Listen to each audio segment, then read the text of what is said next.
म्हणते काय करते? इडलीचं भिजवते. हां का?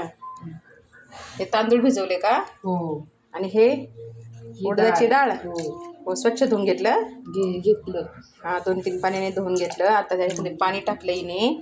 आता हे आज दिवसभर भिजवायचं आणि मग रात्री मिक्सरमधून काढायचं. मग ते पीठ रात्रभर चांगलं भिजतं आणि दुसऱ्या दिवशी इडली बनवायची.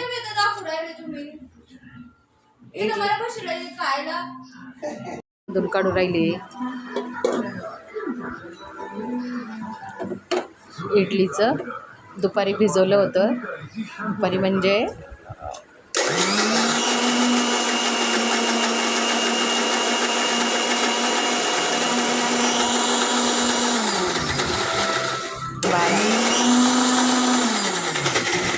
बारा वाजता भिजवलं होतं. आता उन्हाळा आहे ना, त्याला आंबट व्हायला वेळ नाही लागत. रात्रभर ठेवलं ना असं मिक्सरमधून काढून तर रात्रभरात ते चांगलं बेटर तयार होतं. आता तांदूळ काढून झाले.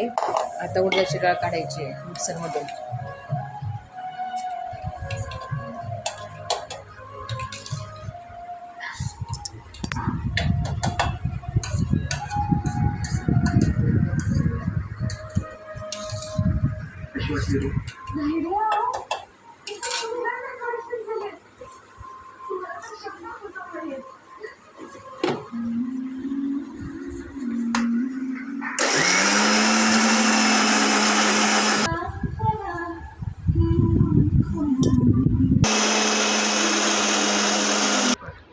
बघा हे पहा, हे उडदाचं डाळीचं बनवलेलं हे तांदळाचं जे बनवले ना आपण बेटर त्याच्यात टाकून द्यायचं.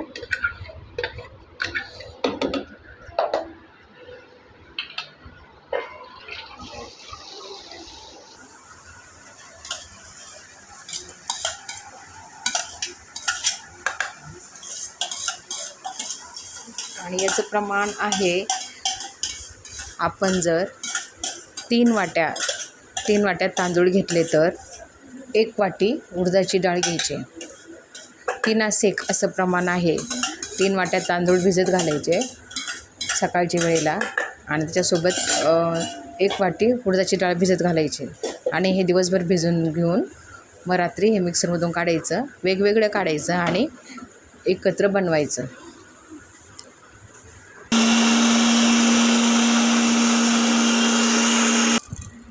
दोन्ही मिक्स करून घेतले. आता हे रात्रभर भिजून द्यायचं.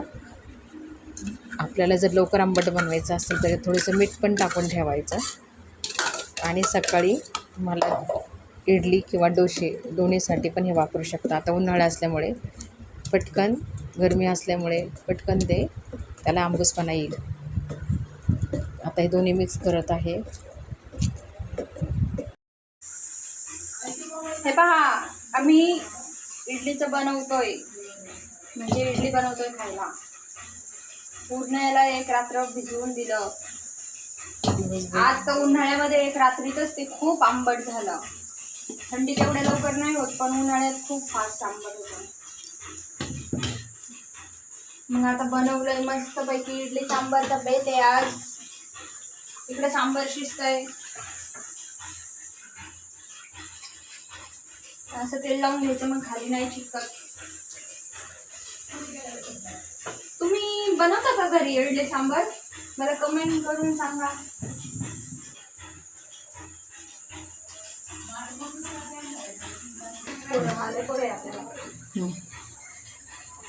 कधी कधी भाजीला काहीच नसतं, मग त्यामुळे इडली सांबार वगैरे असं काही गोष्टी खाऊ वाटतात. रोजच भाजीपोळी खाऊन पण कंटाळा येतो. काय रोजच भाजीपोळी खायची वेळ, कधीतरी असं खाल्लेलं चांगलं असतं.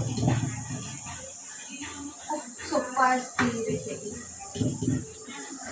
लागतात पण 2-3 दिवस आपल्याला वाटतं, पण खाणारे आवडीने खातात ना. रोज भाजीपोळी असते त्यामुळे एक दिवस हे असं. आणि नाश्त्याला पण हलकं फुलकं उन्हाळ्यात आंबवलेलं खाल्लेलं छान पण लागतं. आंबट खावंसं वाटतं उन्हाळ्यामध्ये. खाणाऱ्यांना मजा येते, पण बायकांना कळतं किती कुटाणे असतात याचे.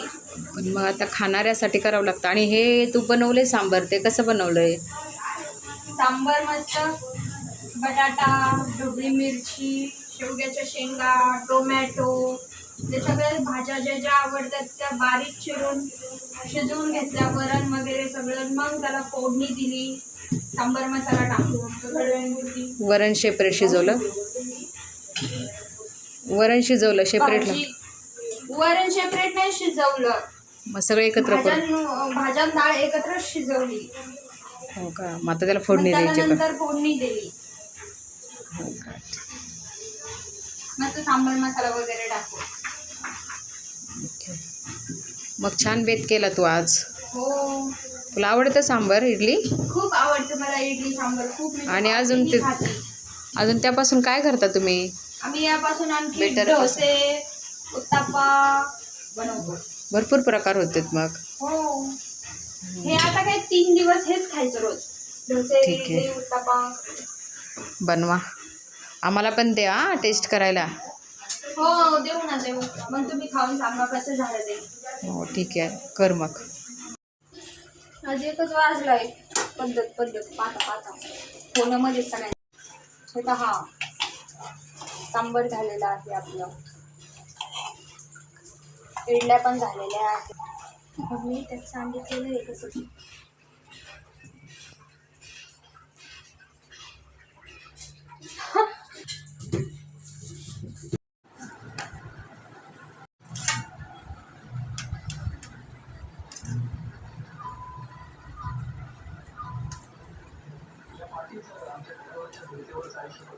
खूप छान झाली. काही कमी नाही? थोडंसं मीठ कमी आहे पण टेस्टी होतं. इडल्या पण छान झाल्या ना? फुगल्या ना? मुलं